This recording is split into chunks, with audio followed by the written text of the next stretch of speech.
Sok berani, bus Pandawa 87 nekat lawan arah, langsung ciut di adang bus Kopassus yang lewat. Viral video bus PO Pandawa 87 nekat melawan arah lalu langsung mundur setelah bertemu bus Kopassus TNI. Dalam video tersebut, bus yang bertuliskan Kopassus itu bak tak gentar untuk mengalah demi bus PO Pandawa 87 yang melawan arah. Padahal di luar bus terlihat kernet bus Pandawa yang berada di luar bus meminta bus TNI untuk minggir mengikuti arahan kernet.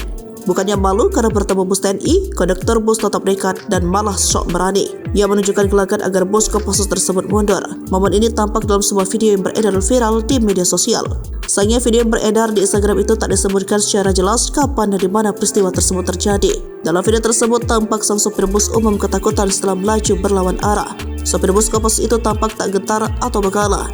Sebaliknya bus umum juga mau tak mau harus mundur dan kembali ke jalur semestinya. Yang kayak gini jangan ditiru ya, tulis keterangan dalam video itu.